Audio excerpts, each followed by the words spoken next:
옆 사람하고 인사합시다. 예수님 믿으면 꿈같은 일이 일어났습니다. 나를 통해 한 영혼을 구원했습니다. 내 영혼아, 내가 새벽을 깨우리로다. 할렐루야.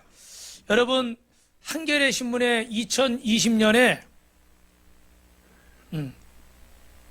사진이 2020년에 조현 기자라는 분이 한 기사를 실었는데 소록도에 목회하는 목사님에게 70대 노인이 찾아왔어요. 여기 좀 함께 살게 해달라는 거예요. 자초지종을 들어봤습니다. 그랬더니 노인에게 10명의 아들, 딸이 있었는데 그 중에 한 아들이 11살 때 나병에 문둥병에 걸린 거죠.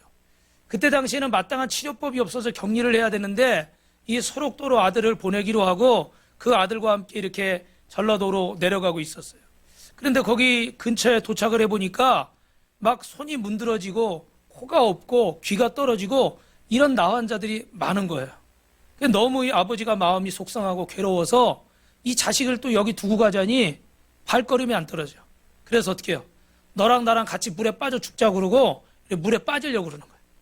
근데 이 아들이 아버지를 밀치면서 아버지, 나병은 내가 걸렸는데 왜 아버지가 죽냐고. 아버지는 사시라고. 이 아들이 울면서 얘기를 하니까 아버지가 죽을 수가 없어요. 그래서 어쩔 수 없이 아들을 거기 두고 자기는 올라왔어요. 올라와서 이 9명의 자녀를 키우다 보니까 어떻게 해요? 정신이 없죠. 그래서 키워가지고 다 나름대로 이렇게 훌륭하게 잘 키워놨습니다.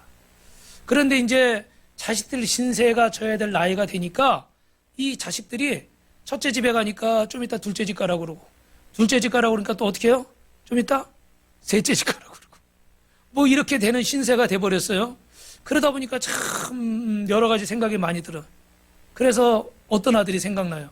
그 11살 때 소록도 나한자천에 버려두고 온 그 아들이 이제 생각이 난 거예요. 그 아들이 살아있나? 지금이라도 내가 가서 그 아들을 좀 돌봐야 되지 않겠나? 그래서 이렇게 소록도를 찾아갔습니다. 그랬더니 이 내가 오래전에 버리고 온 이 아들은 아버지를 반기면서 아버지, 나는 아버지를 한시도 잊은 날이 없습니다. 아버지를 다시 만나게 해달라고 40년이나 기도했는데 이제 내 기도가 응답됐습니다. 할렐루야. 40년이나 기도했대. 그래서 이 아버지가 너무 미안해서 넌 아버지가 밉지도 않냐? 내가 너 팽개쳐버리고 너 버리고 도망갔는데 넌 왜 이 아버지를 미워하지 않냐? 그랬더니 이 아들이 말하기를 여기서 예수님을 믿게 되고 그 이후로 이 모든 것들을 용서할 수 있는 마음이 생겼다는 거예요. 그리고 내 이 나병에 걸린 이 비참한 코가 떨어져 나가고 손이 썩어지는 이 병도 예수님을 만나고 나니까 감사할 수 있게 되더라는 거예요. 진짜 어려운 얘기죠, 그죠? 그러면서 아버지, 여기서 나랑 같이 살아요. 이 아버지가 깨닫는 거예요. 내가 나름대로 정성을 다해서 정말 집안의 화초처럼 싹 키운 9명의 자녀는 나중에 보니까 내 생각하고 다른 거예요. 그런데 잡초처럼 버릴 수밖에 없었던 그 버려뒀던 이 아들은 정말 너무 귀하고 너무 아름답게 그 마음 씀씀이도 너무 아름답게 자란 거예요. 그 차이가 뭘까요? 예수님을 만난 거지. 그래서 이 아버지도 어떻게 돼요? 이 아들과 함께 예수님을 믿고 함께 살게 되었습니다. 할렐루야.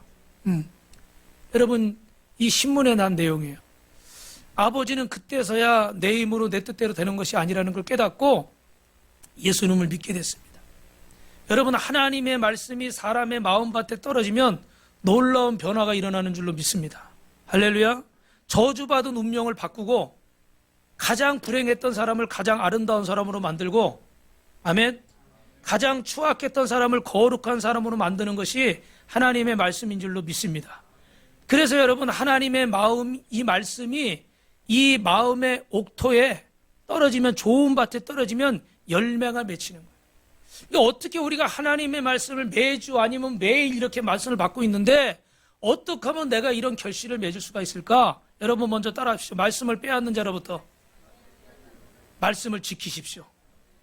여러분 설교 노트에 보시면 저 사진 여러분 보셨죠? 저 위에는 그 나환자들이 모이는 그 교회 성도들이 한 줄로 쭉 서서 사진을, 소록도에 있는 성도들 사진을 찍고, 이 밑에 그림은 저 그림은 아니겠지만 그 아들이 아버지를 업고 가는 그런 그림이에요. 그 기사에 이제 실린 그림인데 여러분 이 말씀 같이 있습니다. 오늘 본문 15절 말씀이에요. 시작. 좋은 땅에 있다는 것은 착하고 좋은 마음으로 말씀을 듣고 지키어 인내로 결실하는 자니라. 여러분 옥토는 이렇게 좋은 땅입니다. 옥토가 돼야 하나님의 이 복을 많이 받을 수 있는데 오늘 성경은 뭐라고 얘기하냐? 옥토가 되라고 말씀하시면서 옥토를 설명하고 있어요? 박토를 설명하고 있어요? 박토를 설명하고 있어요. 그죠? 길가 돌짝밭 가시덤불은 옥토가 아니라 박토죠. 옥토가 되라고 말씀하시는데 옥토는 이런 거야 라고 말씀하시는 게 아니라 박토는 이런 거야. 그러니까 너희는 이런 박토가 되지 말고 뭐가 되라? 옥토가 되라는 거예요. 그럼 박토가 뭔지를 알아야 되잖아요. 그죠? 그래서 오늘 여러분 5장 8절에 보면은 처음에 나오는 게 5절 말씀이 뭐라고 써요? 길가밭이 나오잖아요. 여기는 지금 농부가 이렇게 씨를 뿌리는 겁니다. 저희 이스라엘 팔레스틴 지역에는 이렇게 씨를 뿌리는 거예요. 저도 건너편에 있을 때 농사를 한번 1년 져봤는데 무씨 뭐 이렇게 할 때 이렇게 뿌리더라고요. 감자 같은 건 뭐 좀 이렇게 심고 이러는데 무씨는 이렇게 뿌리더라고요. 뿌리면 저기 어떻게 해요? 길가에 떨어지기도 하고 옆에 돌짝밭에 떨어지기도 하고 가시덤불에 떨어지고 저 황색은 뭐겠어요? 벼가 막 익은 거니까 여기는 이제 좋은 밭이겠죠. 그죠? 이렇게 떨어진다는 거예요. 그러면 길가와 같은 밭은 여러분이 지금 영상을 보셨지만 사람들이 많이 밟고 지나다니는 곳이에요. 그러다 보니까 이곳은 단단해지고 사람들이 밟고 지나가니까 씨가 제대로 자랄 수가 없겠죠. 그리고 또 와서 뭐라고 그래요? 새들이 와서 먹어버리게 되는 거예요. 오늘 이 12절 말씀 같이 보겠습니다. 시작. 길가에 있다는 것은 말씀을 들은 자니 이에 마귀가 가서 그들이 믿어 구원을 얻지 못하게 하려고 말씀을 그 마음에서 빼앗는 것이고. 여러분이 지금 말씀을 듣고 있어요. 그죠? 그런데 이것이 뿌리 내리고 열매 맺게 할 시간을 사단이 주지 않는 거예요. 금방 가서 어떻게 돼요? 그 씨앗을, 하나님의 말씀을 먹어버리는 거예요. 여러분에게 열매가 맺히기 전에 뺏어버리는 거예요. 그래서 이 박토는요, 하나님의 말씀을 듣지 못하게 하는 거예요. 하나님의 성전에 나오라고 이렇게 새생명 축제를 하고 초대를 하는데 어떻게 돼요? 마음을 강팍하게 하거나 바쁜 일이 있거나 아프게 만들거나. 오늘도 지난주에 못 온 분이 그 젊은 분들이 늦잠 자고 막 보통 이렇게 예수 안 믿는 분들은 토요일날 저녁에 친구 만나 술 마시고 막 일요일날 늦잠 자고 그러잖아요. 그래서 막 2시까지 자고 그랬다고 그러더라고. 그래서 이번 주에 또 약속을 해가지고 오늘 꼭 오라고 지금 막 했어요. 그리고 어제 또 약속을 했어요. 오늘 전화 받을까요? 안 받을까요? 자고 있나 봐. 네. 이게 그냥 인간적으로 보면 피곤해서 아니면 술 취해서 자는 거지만 영적으로는 어떻게 돼요? 말씀을 들을 수 있는 기회를 뺏어가는 거예요. 자꾸 뺏어가는 거. 근데 여러분들이 이 말씀을 듣고 아멘 할 수 있는 분은 믿음 안에 서 있는 줄로 믿습니다. 그런데 아직도 이 말씀을 듣는데 개념이 안 잡혀서 그게 그런 건가라고 생각을 한다면 아직 이 말씀을 이해를 못하는 거예요. 여러분, 우리 눈앞에 보여지는 일들이 자연스러운 일들 같지만 그 안에 하나님의 뜻과 의미가 있는 줄 믿습니다. 왜냐하면 사람의 그 길을 계획할지라도 그 걸음을 인도하는 건 여호와 하나님이라고 그랬거든요. 여러분이 오늘 이 자리에 오거나 안 오거나 그런 발걸음들이 내 마음대로 움직이는 것이 아니라 그 발걸음 하나하나에 주님의 뜻이 있는 줄로 믿습니다. 그래서 오늘 이 자리에 부르신 것도 하나님이 뜻이 있어서 불렀어요. 믿으시면 아멘. 옆 사람하고 인사합시다. 하나님이 뜻이 있어서 불렀대요. 무언가를 여러분에게 주시려고, 깨닫게 하시려고 응답을 주시고 은혜를 주시려고 부르신 거예요. 근데 이 마귀는 그 말씀이 들려져서 내 안에 뿌리 내리게 하기 전에 그 말씀을 빼앗아가 버리는 거예요. 그래서 어떤 분은 이렇게 예배 드리러 왔는데 갑자기 전화가 와서 안 좋은 소식이 들려와서 마음을 뺏어서 예배 드리는 내내 어떻게 해요? 말씀이 안 들려. 한국말이니까 듣는데 마음에 뿌리 내릴 수가 없어. 어떤 분은 은혜 받고 야 이제 말씀대로 살아야 되겠다 그러고 딱 나가서 있는데 또 갑자기 어떤 전화가 와서 속상하게 만들어. 그래서 또 은혜를 싹 지워버리네. 여러분 얘기가 아니라 제 얘기예요. 저도 그럴 때가 많아요. 저도 그럴 때가. 이 여기서 설교하는 목사도 그럴 때가 많아요. 여러분들도 그럴 때가 있죠. 그죠? 똑같은 말씀을 들어도 어떤 사람은 은혜롭게 받아들이는데 어떤 사람은 무슨 뜻인지를 몰라요. 말씀을 이해할 수 없을 만큼 어리석은 것도 아닙니다. 어떤 박사가 얘기하는 것도 알아듣고 사투리로 얘기하는 것도 알아듣고 어떨 때는 외국어로 말하는 것도 알아들어요. 그런데 왜 목사님이 주의 종이 하나님이 말씀하시는 그 말씀을 못 알아들을까? 이상하죠 여러분? 이것보다 더 어려운 외국어도 알아듣는 분들이, 이것보다 더 어려운 전문 지식도 턱턱 알아듣는 분들이 왜 이렇게 쉬운 하나님의 말씀을 못 알아들을까? 여러분, 제가 하나만 물어볼게요. 제가 설교를 어렵게 해요? 쉽게 해요? 저는 제가 좀 쉽게 하는 것 같아요. 왜냐하면 제가 머리가 안 좋거든요. 그래가지고 제가 쉽게 제가 이해하는 수준에서 얘기를 하다 보니까 여러분도 쉬우실 것 같아요. 머리가 좋으신 분은 좀 유치하게 들릴지도 모르겠어요. 양해해 주시기 바랍니다. 그럴 수도 있어요. 예. 근데 이 쉬운 말씀을 왜 못 알아들을까? 이유가 두 가지가 있어요. 첫째는 따라합니다. 하나님의 말씀은 지적인 능력으로 알아듣는 게 아니고 영적으로 알아듣는 겁니다. 이게 그냥 한국말 같지만 그냥 한국말이 아니라 누구의 말씀이에요? 하나님의 말씀이니까 여러분이 영으로 받아들이면 이게 이해가 되는 거예요. 할렐루야. 여러분이 은혜 받으려고 할 때 마귀가 와서 그 말씀을 뺏어가고 막 이런 얘기를 할 때 영으로 받아들이면 이게 이해가 되어지는 거예요. 근데 이걸 지적으로, 상식적으로, 이성적으로, 문자적으로, 합리적으로 해석하려고 하니까 이해가 안 되는 거예요. 그래서 오늘 고린도전서 2장 14절 말씀 같이 있습니다. 시작.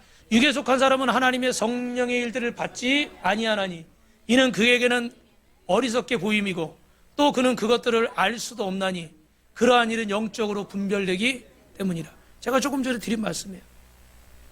하나님의 말씀을 영적으로 받지 않는 사람에게는 그 말들이 어떻게 돼요? 어리석은 말처럼 들리는 거예요. 바보처럼 들리는 거예요. 하나님의 말씀은 하나님에 속한 사람들만 알아들을 수 있어요. 영어를 배워야 영어를 알아들을 수 있고 할 수 있는 것처럼 하나님 안에 속해 있어야 하나님 말씀을 알아들을 수 있어요. 그럼 우리가 어떻게 하면 하나님에 속한 사람이 될까? 따라합시다. 소속을 바꾸면 됩니다. 그리스도 예수를 믿으면 되는 거예요. 아멘? 아멘?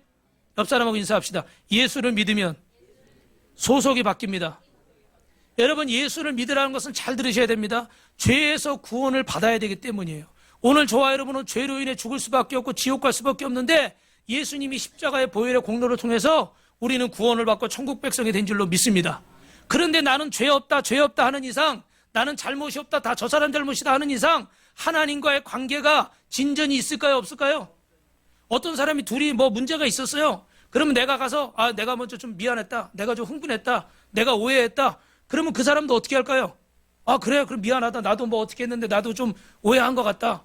그러면 진전이 있는 거예요, 진전이. 근데 서로 난 잘하고 너만 잘못해서 계속 그러는 거예요. 해결될까요, 안 될까요? 해결이 안 돼요. 하나님이 우리 안에 이 죄성을 발견하게 하시고 그 아담의 원죄로 인해 죽을 수밖에 없는 인생이라는 것을 우리에게 말씀해 주시고 내 안에 5만 가지 수십 가지 내가 행동으로는 안 해도 머릿속으로 짓는 죄부터 시작해서 얼마나 많은 죄악들이 있어요. 여러분 여태까지 얼마나 많이 속였고 얼마나 많이 거짓말했고 얼마나 많이 불순종했고 죄송하지만 얼마나 많이 사기쳤고 도둑질했어요. 내 직업이 도둑놈은 아니래도 우리는 수시로 거짓말도 하고 말도 바꾼 적도 있고 속인 적도 있어요. 이런 모든 것들을 다 따진다면 우리 중에 죄가 없는 사람이 누가 있겠어요? 그럼에도 불구하고 어떻게 돼요? 나는 죄인이 아니라. 그러니까 하나님의 말씀이 들려올 수가 없는 거예요. 여기서 여기로 죄의 자리에서 은혜의 자리로 구원의 자리로 가야 되는데 소속을 안 바꾸는 거예요. 계속 난 여기서 난 잘못한 게 없어. 말씀이 아무리 들려도 나는 인정을 안 하는 거예요. 죄송합니다, 여러분. 하나만 여쭤볼게요.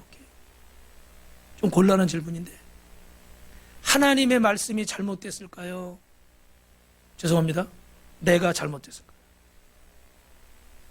오해하지 마세요. 서운해하라고 드린 말씀이 아니라 하나님의 말씀은 1.1획도 변함이 없는 줄로 믿습니다. 만약에 그걸 인정하신다면 그럼 문제는 어떻게 돼요?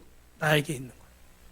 그럼 나의 잘못이 무엇인가를 말씀이 자꾸 부딪혀오고 찔릴 때 깨닫고 새롭게 자꾸 도전하면 되는데 똑같이 오늘도 교회를 오면서 담배를 못 끊는 분이 교회 집에 나오면서 교회 오면서 담배를 한 가지 피우고 성경을 피웠어. 냄새는 싹 이렇게 지웠어.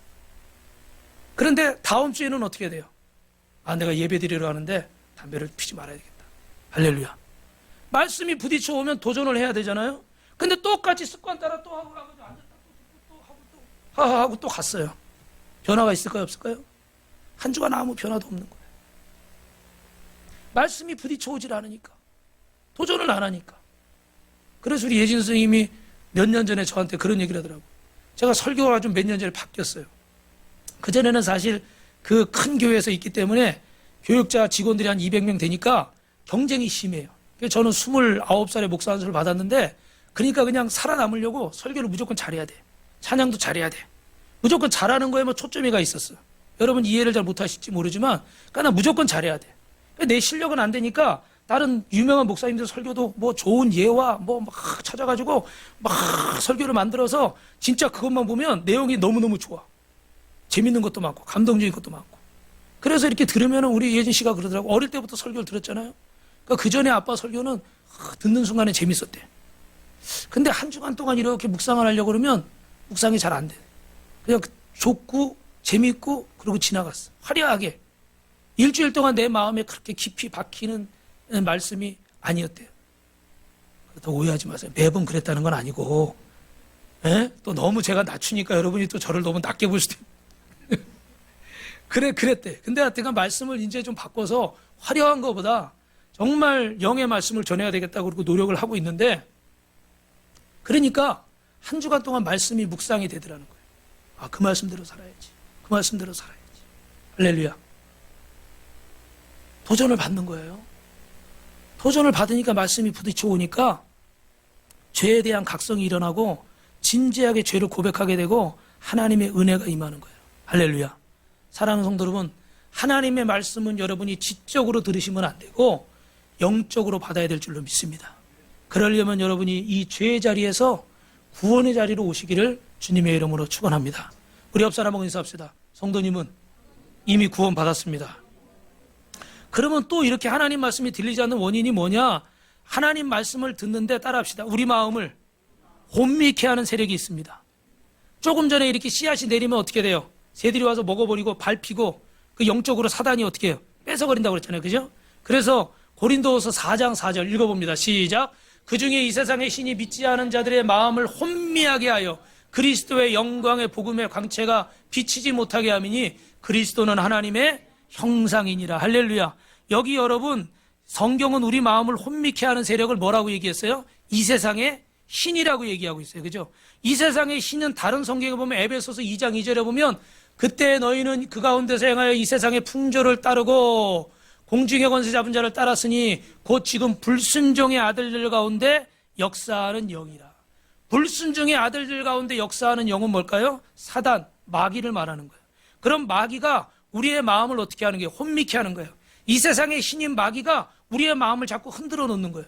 그런데 마음을 혼미케 한다는 말은 다른 말로 어떻게 돼 있냐면 따라합시다. 눈을 멀게 한다. 여러분 눈을 가려버리는 거예요. 앞을 볼 수 있어요? 없어요? 없는 거예요. 사단이 하나님의 말씀이 들리는데 길가와 같은 사람은 그 말씀을 빼앗아 버리는 거예요. 눈을 가려버리는 거예요. 그래서 앞을 못 보게 만들어요. 귀를 막아버리는 거예요. 하나님 말씀을 듣지 못하게 만드는 거예요. 들려도 깨닫지 못하게 하는 거예요. 딴 생각이 나게 하는 거예요. 만지는데 감각이 있어야 되잖아요. 근데 이 감각을 느끼지 못하게 만들어버리는 거예요. 이게 누가 하는 일이라고요? 사단이 하는 일이에요. 오늘 제가 일부러 이 말씀을 일부 때도 전했기 때문에 집중하려고 저도 이렇게 사도신경으로 신앙 고백합시다 그러고 전능하사 그러고 막 선풍기 켜고 뭐 이렇게 하고 또 뭐 하면서 여기 또 찬송가 찾아놓고 막 이렇게 하거든요.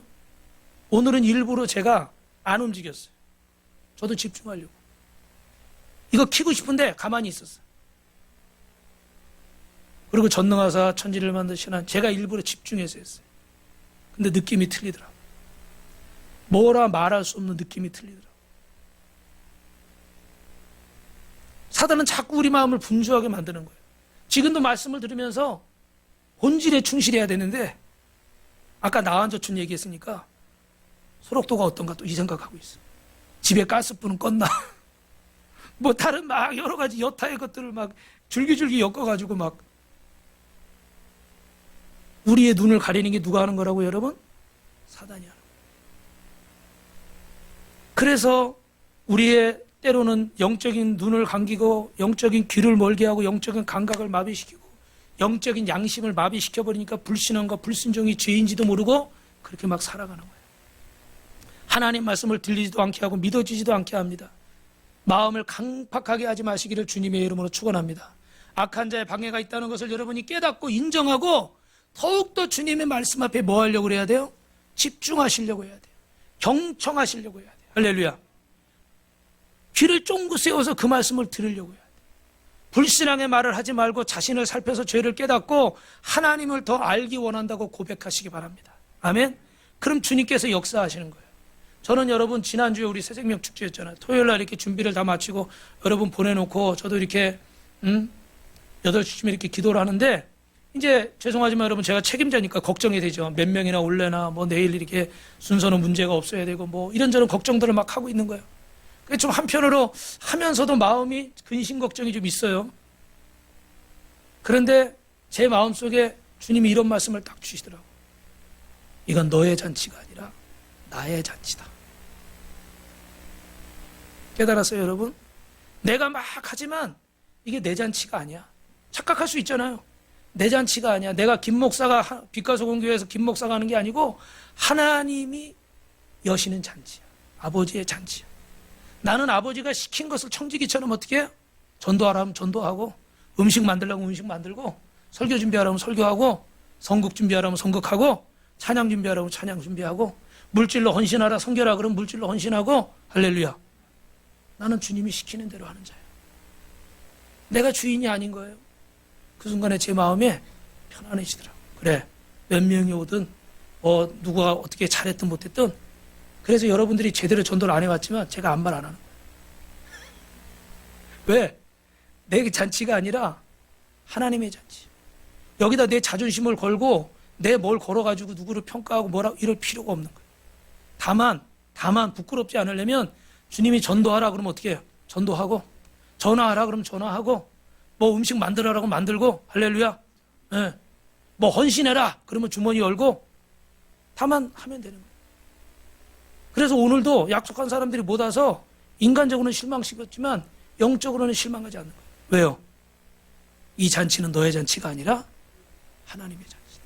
그래, 나는 하나님이 시키는 대로 한다. 10명을 보내든 100명을 보내든 1000명을 보내든 누가 하시는 거예요? 하나님이 하시는 거예요. 여러분, 집중하면 주님의 음성이 들리는 거예요. 주님이 여러분을 특별하게 차별 대우하셔서 말씀을 안 하시는 게 아니에요. 저와 여러분이 죄송한데 집중을 하지 않아서 그래요. 자꾸 사단이 뺏어가는데 그냥 다, 전문용어로 얘기할까요? 다 털리고 있어. 다 털리기 전에 어떻게 해야 돼? 빨리 문을 닫아야죠. 근데 다 맨날 털리고 있으면서도 그냥 가만히 있어. 가만히 있으니까 다 털어가니까 맨날 나는 어떻게 해? 공고하고 우울하고, 예수를 믿어도 기쁨이 없고, 오래 믿어도 달라지는 게 없고. 그 누구 잘못이에요? 꼭 내 잘못이라는 얘기를 하고 싶어서가 아니라 이걸 영적으로 받아들이고 어떻게 해요? 빨리 문을 잠가야지. 더 이상, 죄송합니다, 털리지 않도록. 옆 사람하고 인사합시다. 더 이상 털리지 마세요. 어떤 분은 목사님 저는 이미 탈탈 털렸습니다. 그럼 새롭게 다시 채우세요. 할렐루야. 대신에 또 뺏기지 마시라고. 이 은혜를 주셨는데 왜 일주일 와가지고 말씀 듣고서 왜 한 주간 동안 탈탈 털리고 살아요? 이걸 잘 묵상하고 기도하면서 지키라고요. 그래 제가 이번 주에도 세미나 가서 새벽 예배 설교를 정 목사님이, 전도사님이 했는데도 불구하고 밴드에 설교 올라왔어요? 안 올라왔어요? 올라왔어요? 안 올라왔어요? 올라왔죠? 제가 설교 안 하는데도 일부러 밤에 늦게 끝났는데 막 11시, 12시까지 새벽에 5시, 6시 일어나서 일부러, 여러분 그 설교 준비하려면 몇 시간 걸릴 것 같아요? 네? 일부러 제가 설교 안 하는 애들 온 거 다 올렸어요. 왜? 여러분들 그 말씀 읽고 탈탈 털리지 말라고. 지키라고. 아멘? 말씀을 보는 자에게, 듣는 자에게 복이 있는 거예요.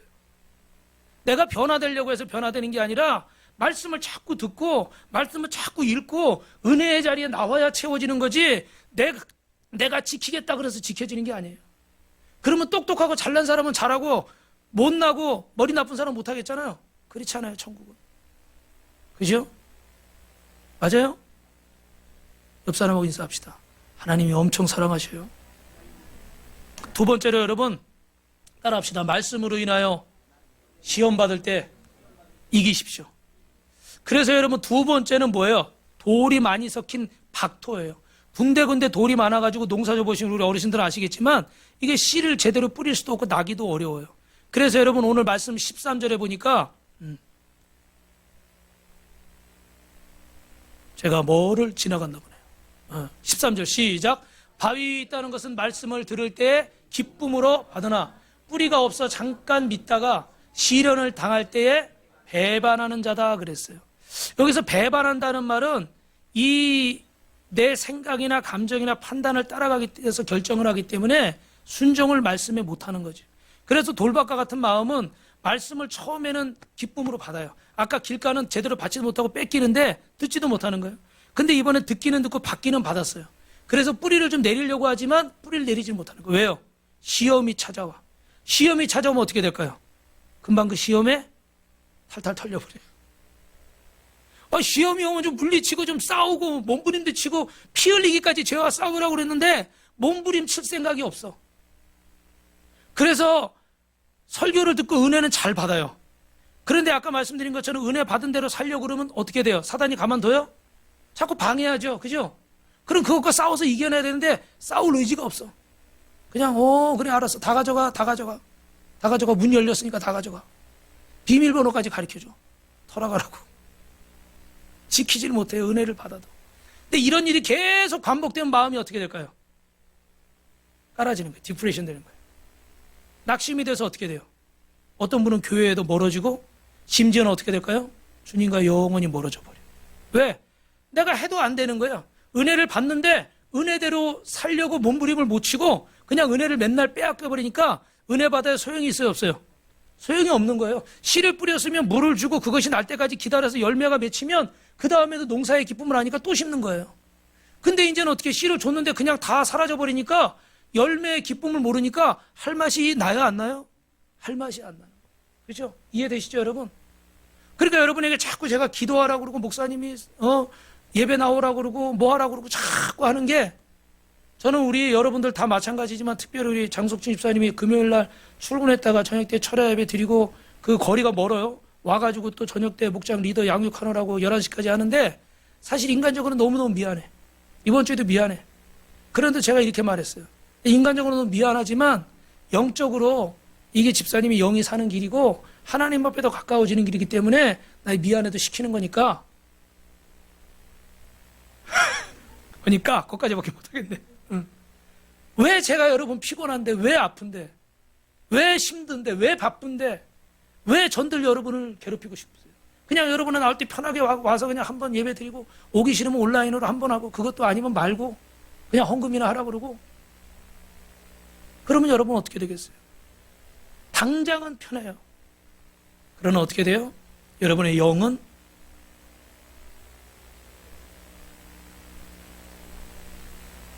그래서 여러분 이런 일이 반복되면 우리가 더 힘들어지는 거예요. 왜 신앙생활하면서 목사님 좀 기쁨이 없어요? 왜 변화가 없고 왜 감사가 없고 왜 응답이 없어요? 오늘 이 말씀을 잘 생각하세요. 은혜는 받아요. 은혜는 받아. 근데 이 은혜를 간수를 못하는 거예요. 왜요? 그 밭이 돌짝밭 같지. 그러면 이 돌짝밭을 박토를 옥토로 바꾸려면 어떻게 해야 될까? 여러분 그리스도인의 우선순위, 내 삶의 우선순위 이 말씀에 보면요. 여기서 따라합시다. 가치관이 바뀌기 전에는 우선순위가 바뀌지 않습니다. 박토를 옥토로 만들듯이 우리 마음을 옥토로 만들려면 첫 번째 따라합시다. 가치관을 바꿉시다. 가치관은 우리의 생각이거든요. 내가 뭘 더 중요하게 생각하고 뭘 더 가치 있게 생각하는 거예요. 근데 예수를 믿으면 내가 뭘 더 중요하게 생각하는가가 바뀌어야 될까요? 안 바뀌어야 될까요? 바뀌어야 되는 겁니다. 예수 믿기 전에 물질이 먼저였고 예수 믿기 전에 내 자존심이 먼저였고 예수 믿기 전에 내 자식이 먼저였고 예수 믿기 전에 어떤 것이 내 성공이 먼저였고 근데 예수 믿고 나서는 어떻게 돼요? 이 생각이 바뀌어야 되는 거예요. 이 생각이 바뀌지 않는 이상은 사람이 변화가 될 수가 없어요. 어떤 사람은 예수님을 믿어도 사람과의 관계를 먼저 생각하고 하나님과의 관계는 두 번째입니다. 어떤 사람은 가족이 먼저고 하나님과의 관계는 세 번째, 네 번째입니다. 그럴 수 있어요, 여러분. 제가 그 전에 건너편에 있을 때 이렇게 경매당하고 컨테이너에 있을 때 우리 사모하고 우리 그 미국에 있는 필리비하고 너무 아팠어요. 밤에 제가 잠을 못 자고 날밤을 꼴딱 샌 적이 있어요. 이러다가 처자식을 찾겠구나. 경매까지 당해가지고 어수선하고 뭐 집딸이 와서 딱지 빨간 딱지 붙이고 이러는 상황에서 또 성도들은 뭐 처음에 막 목사님 뭐 힘내십시오 뭐 하나님이 더 건물 주실 거예요 그러니 다 가버리더라고. 그런 상황에서 뭐 이거 뭐 계속 나만 이렇게 할 수도 없고, 그리고 자꾸 아프니까 내 마음이 너무 복잡한 거예요. 그래서 그날 밤에 접기로 마음을 먹었어. 여기서 그만 할 만큼 했다. 금식도 했고 철야도 했고 기도도 했고 그만 접었어요. 접으니까 마음이 편해요, 안 편해요? 마음이 편해야 되는데 편하지 않아. 너무 괴로워. 여러분도 그럴 거야 아마. 아이, 나 안 믿으면 편하지? 편할 것 같아요? 더 괴로운 거야. 그런데 하나님이 이런 은혜를 주시더라고요. 저보고 그냥 억지로 하라고 그러면 제가 막 버텼을 거예요. 그런데 제 마음에 이런 은혜를 주세요. 네가 여태까지 처자식 이렇게 잘 먹이고 뭐 한다고 그랬는데 잘했냐? 이게 저 혼자 질문하는 거예요. 별로 호강도 못 시켰고, 별로 잘 키우지도 못했고, 별로 잘해주지도 못했고. 그럼 앞으로 내가 이걸 접고, 그러면 가족들 위해서 이걸 접으면 내가 잘할 수 있을까? 답이 없더라고. 내가 뭐 좀 신경은 쓸지 모르겠지만 내가 우리 가족을 더 잘 챙길 수 있을까라는 답은 없더라고요. 그러면 내가 챙길 때 내 가족이 행복할까? 주님이 챙길 때 내 가족이 행복할까? 주님이 챙길 때 행복하시겠죠? 그래. 내가 한다고 달라지면 모르겠지만 나는 능력이 이거밖에 안 되는데 이왕 맡긴 거 주님께 다 맡기자. 좀 아멘들 좀 해봐야죠. 좀 멋있게 좀. 주님께 다 맡기자. 그래서 다시 마음을 고쳐먹고 여기 있는 거예요, 지금. 그때 마음을 안 고쳐먹었으면 저와 여러분은 볼 일이 없었어. 여러분, 무슨 말씀 드리는 거예요? 내가 할 수 있는 것에 대한 이 생각들, 이 가치관, 무엇이 중요한가? 생각이 바뀌어야 돼요. 예수를 믿었는데도 사람과의 관계가 먼저다? 아니요. 돈이 먼저고, 인기가 먼저고, 명예가 먼저고, 권세가 먼저고, 성적인 욕망이 먼저고, 육체적인 만족이 먼저고, 그것은 삶을 더 가치 있게 만들 수가 없습니다. 그러므로 박토를 옥토로 바꾸려면 돌을 골라내듯이 여러분의 가치관을 바꿀 수 있기를 주님의 이름으로 축원합니다. 가치관을 바꾼다는 건 다른 것이 없어요. 하나님 말씀을 계속 듣는 거예요. 조금 전에 말씀 들은 것처럼 여러분이 말씀을 읽고 아멘 하시기 바랍니다. 말씀을 듣고 말씀 가운데 순종하시기 바랍니다. 그래서 계속 말씀을 듣고 읽고 여러분이 말씀 가운데 예배하면 하나님 바꾸시는 거예요. 여러분, 이번 주 그 큐티 할 때 누가복음 19장에 삭개오가 나오잖아요. 그죠? 그전에는 물질이 최고였어요. 내 성공이 최고였어요. 그래서 동족들에게 손가락질 받고 그 외롭게 살았습니다. 근데 예수님 만나고 삭개오 뽕나무에 있는 거 보시고 삭개오야! 그러시니까 어떻게 삭개오 놀라가지고 오늘 내가 너의 집에 들어가야 되겠다. 그래서 그 집에 가서 예배를 탁 드려주시려고 그러니까 삭개오가 뭐라 그래요? 주님, 내 재산의 절반 뚝 잘라서 가난한 사람들에게 줄게요. 그리고 내가 남에게 토색한 거, 사기치거나 거짓말하거나 그런 거 있으면 제가 네 배를 갚겠습니다. 이때 당시 세리는 그냥 짧게 말하면 세금 걷어서 로마에 갖다 바치는데 10% 걷으라고 하면 얼마 걷었을까요? 12%, 뭐 15%, 20%, 정 목사는 40%? 통이 크네요. 막 그냥 해가지고 나머지 자기가 다, 그러니까 동족들한테 미움 받는 거예요. 물질이 최고였던 거예요. 가치관이. 그런데 예수님 만나고 나니까 어떻게 돼요? 바뀌었어요, 안 바뀌었어요? 생각이 바뀐 거예요. 여러분, 돈 벌지 말라는 게 아니고 오해하지 마세요. 부자로 살지 말라는 게 아니에요. 여러분 번 거 다 헌금하라 그런 얘기가 아니에요. 물질에 대한 내 생각, 인생에 대한 내 가치관, 자식에 대한 내 가치관, 성공에 대한 내 생각이 바뀌어야 된다는 거예요. 행복에 대한 생각이 바뀌어야 되는 거예요. 그전에 그냥 큰 집에서 좋은 차 타고 다 누리는 거, 이걸 행복이라고 생각했다 그러면 다윗은 왕궁에서 세상에서 첫날보다 하나님의 성전에 문지길이 있어도 하루를 있는 게 내가 기쁨입니다. 가치관이 바뀐 거예요. 왕이 아니더라도 성전에 문지길이 있더라도 나는 그 한날을 더 기뻐하겠습니다. 뭐가 바뀐 거예요? 생각, 가치관이 바뀐 거예요. 우리 옆 사람하고 인사합시다. 가치관이 바뀌어야 됩니다. 그러면 이 가치관이 바뀌면 따라합시다. 우선순위가 바뀝니다. 여러분, 근데 꼭 기억하셔야 돼요. 이 가치관이 바뀌지 않으면 우선순위가 바뀔까요? 안 바뀔까요? 안 바뀝니다. 이게 중요한 거예요, 여러분. 왜 내가 날마다 예배 먼저 드려야 되냐, 기도 먼저 드려야 되냐, 하나님 앞에 먼저 해야 되냐, 왜 여러분이 매일 고민하고 매일 갈등하고 어쩔 때 잘못해서 마음이 불편하고 왜 이런 일이 반복되느냐? 가치관이 안 바뀌었기 때문에 우선순위가 바뀌질 않는 거예요. 매번 이 우선순위 때문에 갈등하는 거예요. 기도 먼저 할까, 하나님 앞에 먼저 드릴까, 먼저 하나님 앞에. 이게 안 바뀌니까 갈등을 하는 거예요. 여러분, 무엇이 1순위인가가 참 중요해요. 내 삶의 우선순위라는 건 신앙서적은 아닌데 여기 나오는 내용이에요. 내 삶에 1순위가 있으면 1순위가 다른 여타의 2, 3순위들을 지배할까요, 안 지배할까요? 그렇게 따라가게 돼 있는 거예요. 결국은 1순위에 따라서 나머지들도 결정이 된다는 얘기를 하고 있는 거예요. 그래서 하나님을 1순위로 삼는 사람은 그 인생의 물질이나 건강이나 자녀나 인생이나 결혼이나 이 모든 것들이 다 어디에 초점이 맞춰질까요? 하나님의 뜻에 맞춰지는 거예요. 이게 별개가 아닌 거예요. 내가 1번 잘못했으니까 2번 2순위만 잘하면 되겠지, 3순위만 잘하면 되겠지? 그게 그렇지 않더라고요. 이게 다 연결이 되더라고요. 인정하고 싶지 않아도 이 우선순위가 가치관이 바뀌어야 바뀌는 거예요. 그래서 여러분 마태복음 6장 33절에 시작. 그런즉 너희는 먼저 그의 나라와 그의 의를 구하라. 그리하면 이 모든 것을 너희에게 더하시리라. 너희는 먼저가 순서가 중요하잖아요. 군대에서도 여러분 그 병사들이 총기 이렇게 조립해서 풀렀다 이걸 하잖아요. 그죠? 근데 아시지만 어떻게 순서대로 해야 풀리는 거예요. 그럼 만약에 역순으로 조립하려고 그러면 어떻게 해야 되죠? 어떻게 해야 되죠? 했던 대로 순서대로 해야 돼요. 그 순서를 어기면 조립이 될까요? 안 될까요? 풀었던 순서대로 그대로 다시 조립해야 되는 거예요. 이 순서를 어기게 되면 인생도 마찬가지인 거예요. 우선해야 할 일이 나중되고 나중에 해야 할 일이 우선된다 그러면 그 인생이 엉켜버리는 거예요. 우선순위를 반어청해야 인생이 풀리는 거예요. 사랑하는 성도 여러분, 혹시라도 내 인생에 왜 이렇게 얽히고 꼬였나, 왜 이렇게 어려운가, 이 말씀을 마음에 새겨보십시오. 나는 하나님 앞에서 내 인생의 우선순위가 바로 되어 있는가? 그럼 거기 답이 있을 거예요. 기도하고 생각하고 결정하는 순서대로 해야 돼요. 그런데 어떻게 해요? 우리는 생각하고 결정하고 기도는 어떻게 해요? 나중에 요식행위를 해버려요. 우리 성도들이 와서 무슨 고민을 하거나 이렇게 상담을 할 때 보면은 목사님 이런 일인데 어떻게 할까요? 어떻게 하면 좋을까요?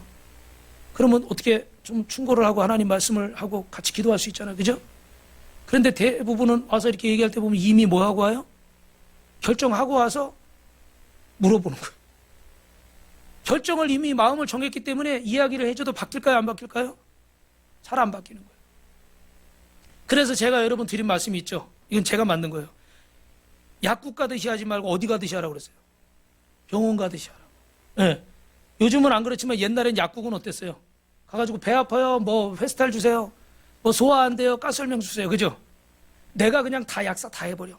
그러니까 아저씨, 할아버지, 옆집 누나까지 약국을 다 볼 수 있어. 그냥 달래는 거 주면 되니까. 그죠? 근데 병원은 어떻게 해야 돼? 병원은 배 아파요. 그럼 누워보세요. 옷 벗어보세요. 벗어야 돼. 금식하세요. 그럼 어떻게 해? 금식해야 돼. 시키는 대로 다 해야 돼.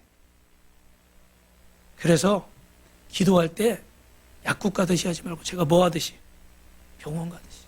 의사가 시키는 대로 하듯이 하나님께 다 백지를 가지고 가서 이렇게 백지를 가지고 와서 어떡할까요? 그래야 그릴 수 있잖아요. 그죠? 근데 여기 다 그려가지고 와서 어떡할까요? 바꿀 수 있어요? 없어요? 이게 바꾸는 게 더 어려운 거예요. 여러분 잘 생각해 보세요. 나는 어떻게 기도하고 있는가? 이렇게 기도해야 되는 거예요. 네? 이렇게. 그래 하나님이 여기다 새도 그리고 뭐 빌딩도 그릴 수 있고 뭐 다 그릴 수 있죠. 이렇게 가지고 가서 하는데 이걸 어떻게 바꿀 거예요? 그래서 이걸 버리는 작업을 거쳐야 되니까 연단을 받고 시험을 겪는 거예요. 그런데 이런 일을 겪으면 어떻게 사람들이 힘들어하고 서운해하고 섭섭해하고 하나님이 계시네 안 가시네. 목사님 설교 말씀 들려서 부딪히면 찔리면 또 더 목사님도 미워해. 여러분 저는요 시키는 대로 하는 거예요. 저한테 감정을 갖지 마시려고. 저는 전해드리려고 애쓰는 거예요. 사랑하는 성도 여러분, 어떤 일이 생기면 먼저 생각하십시오. 하나님의 영광을 위한 것인지 날 위한 것인지. 그래서 여러분이 하나님의 영광을 위해서 선택한다면 반드시 하나님 책임지실 줄로 믿습니다. 옆 사람하고 인사합시다. 저는 하나님의 영광이 먼저입니다. 마지막으로 따라합니다. 영원한 유익을 위하여 당장의 유익을 버리십시오. 여러분 이 책은 우리가 한번 나중에 같이 독서 모임이나 이렇게 읽어봤으면 좋겠는데 제목을 한번 읽어봅시다. 시작. 떨며 즐거워하다. 이게 2022년에 베스트셀러 글인데 선한 하나님의 저자 마이클 리브스라는 사람이 쓴 책인데 여기 하나님을 두려워해야 되는가 두려워하지 말아야 되는가 이런 얘기를 하면서 여러분 정말 하나님을 경외하는 사람은 영원한 유익을 위해서 당장의 유익을 버리는 거예요. 떨며 즐거워한다는 말 자체가 말이 안 되잖아요. 그죠? 어거스틴이 얘기하는 것처럼 부드러운 강요. 이게 말이 안 되는 단어거든요. 그런데 떨면서 어떻게 해요? 즐거워할 수 있어요. 어떻게 해요? 하나님을 두려워하면서도 두려워하지 않을 수 있고 두려워하지 않으면서도 하나님을 경외할 수 있어요. 아멘? 율법을 지키면서도 율법에 매인 것이 아니라 복음처럼 살면서도 하나님 말씀을 지킬 수가 있어요. 그게 뭐예요? 영원한 유익을 위해서 당장의 유익을 버릴 수 있는 거예요. 마지막에 여러분 세 번째 밭은 가시덤불 땅인데 시골에 가면 묵은 밭을 볼 수 있는데 저도 시골 출신은 아니지만 거기 그렇게 잡초가 많이 있다. 오래됐으니까. 그래서 산에서 내려온 칡농굴이나 뭐 아카시아 잠목이나 이런 것들이 다 뿌리를 연결하고 있어가지고 이게 그냥 파내기가 너무 어렵다는 거예요. 그런데 이 잡초와 잡목을 뽑아내고 뿌리를 캐내야만 거기다 씨를 파종하고 제대로 자랄 수가 있는 거예요. 이거를 그냥 놔두게 되면 어떻게 될까요? 뿌리가 내려도 제대로 자랄 수가 없겠죠. 그래서 오늘 말씀 14절 말씀 같이 있습니다. 시작. 가시떨기에 떨어졌다는 것은 말씀을 들은 자이니 지내는 중에 이생의 염려와 재물과 향락의 기운이 막혀 온전히 결실하지 못하는 자요. 할렐루야. 이생의 염려와 재리의 일락의 기운이 막힌다. 이게 뭐냐면 하나님의 말씀을 듣고 그대로 하다가도 어떤 상황이 오고 뭐 시험이 오고 유혹이 오고 근심 걱정이 오면은 어떻게 돼요? 계산을 하는 거예요. 이게 이득이 될까 안 될까? 이게 손해일까 아닐까? 이게 나한테 좋을까 안 좋을까? 이걸 생각하는 거예요. 아까는 은혜 받고도 시험이 오면 바로 그냥 팽개쳐버리는데 이건 그래도 생각을 하는 거예요. 근데 생각을 하는데 거기서 어떻게 돼요? 하나님의 영광을 위해서 선택해야 되는데 결국은 누구를 선택하는 거예요? 나를 선택하는 거죠. 그래서 손해가 날 것 같으면 염려하고 걱정하다가 하나님의 말씀을 버리고 당장의 이득을 택하는 거예요. 그래서 신앙생활을 열심히 하는 것 같다가도 어떤 조그마한 어려움이나 갈등이나 문제가 생겨버리면 그것 때문에 어떻게 돼요? 주님을 놔버리는 거예요. 정말 하나님의 말씀대로 살아서 손해를 보거나 잘못된다면 어찌 여러분 하나님의 말씀이 진리라고 할 수 있겠습니까? 여러분에게 묻겠습니다. 하나님의 말씀대로 여러분이 살아서 정말 손해본 적이 있는가? 망해본 적이 있는가? 저는 여태까지 그런 사람은 본 적이 없는 것 같아요. 정말 하나님의 말씀대로 살았다면 하나님 반드시 갚아주시는 줄로 믿습니다. 저도 그렇게 뭐 대단하게 잘 살지 못하지만 우리 친척이 얼마 전에 만났는데 좋은 집에 사니까 우리 사모 보고 그렇게 친척 되시는 연세가 많아요. 70이 넘었으니까 우리 사모 아리 고생이 많은데 나중에 나보다 더 좋은 집에 살 거야. 위로하시느라고 위로가 되더라고요. 그런데 여러분 그것이 우리의 가치관이었으면 저도 돈 벌어서 돈 모아서 집 살려고 했을 거예요. 저는 우리 사모가 적금 든다고 했을 때 신혼 초에 그런 거 하지 마. 사택은 하나님이 주시오.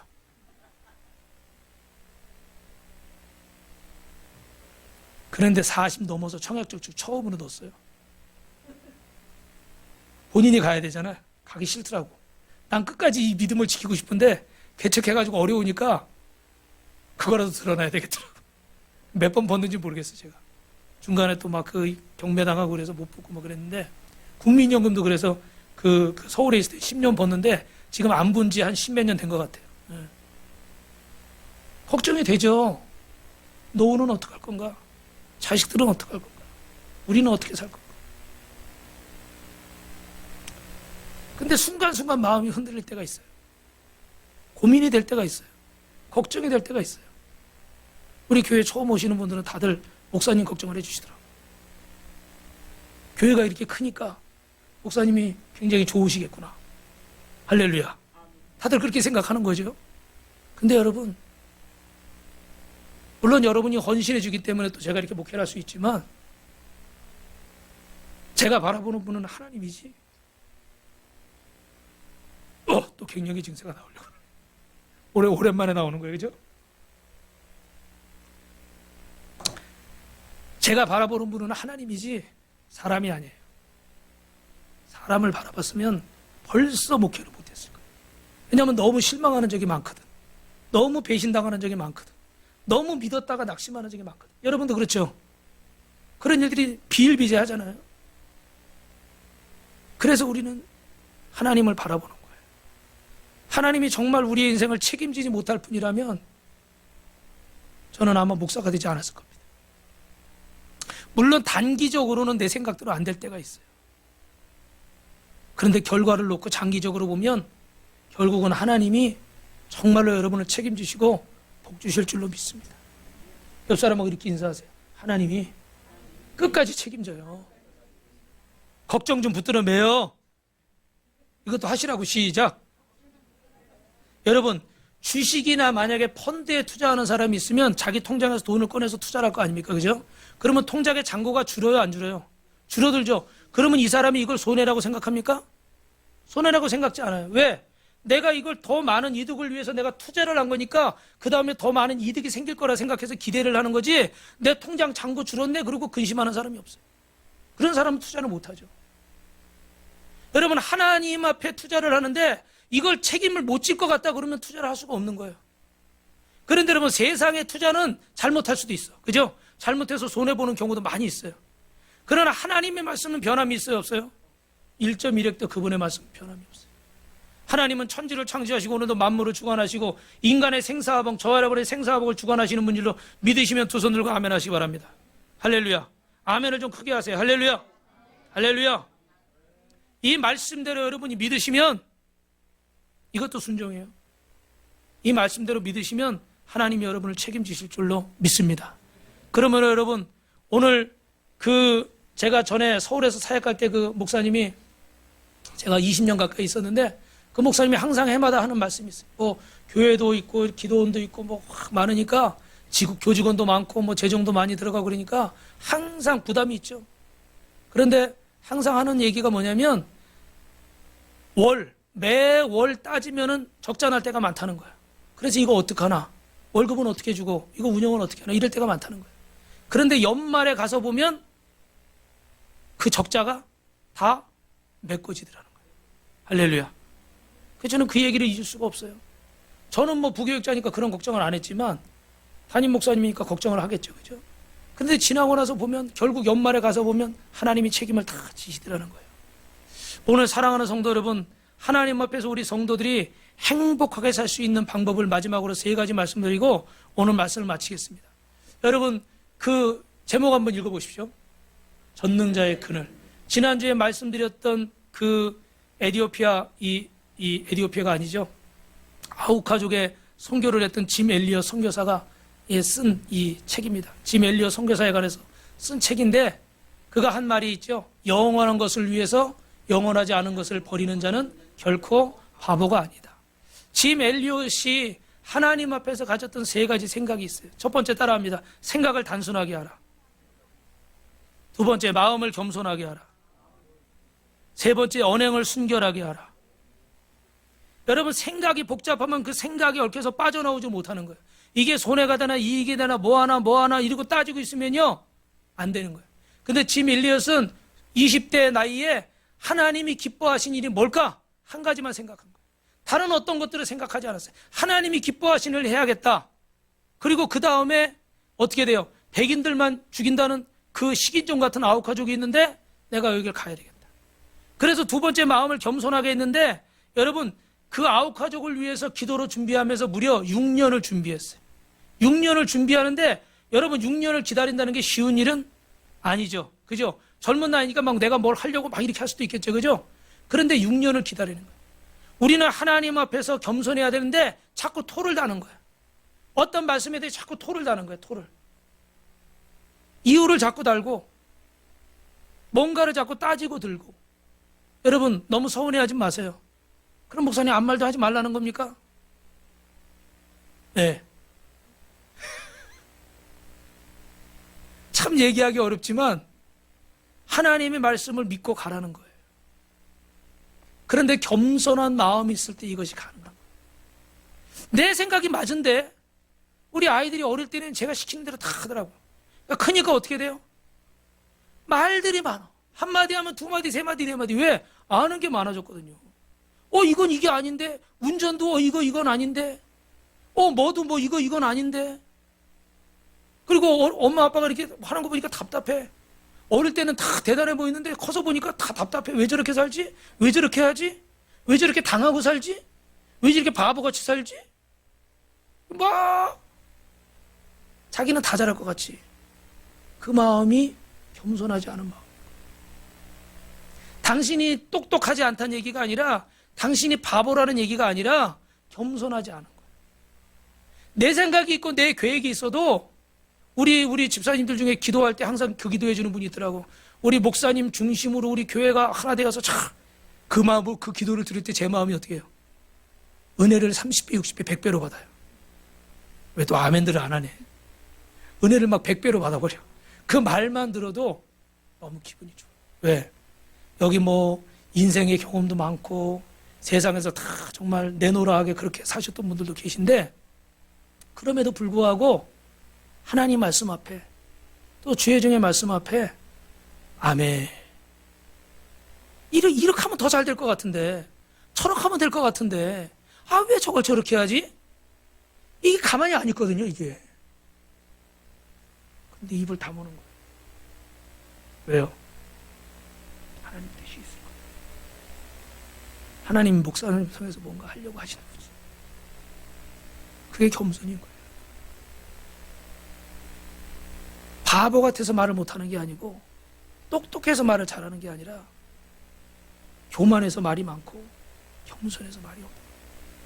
그러면 저는 겸손한 사람일까요? 교만한 사람일까요? 저도 교만한 사람이니까 여러분 편안하게 들으세요. 저도 그런 사람이에요. 저도 말이 많아. 이유가 많아. 그런데 여러분, 마음을 겸손하게 하시기 바랍니다. 할렐루야.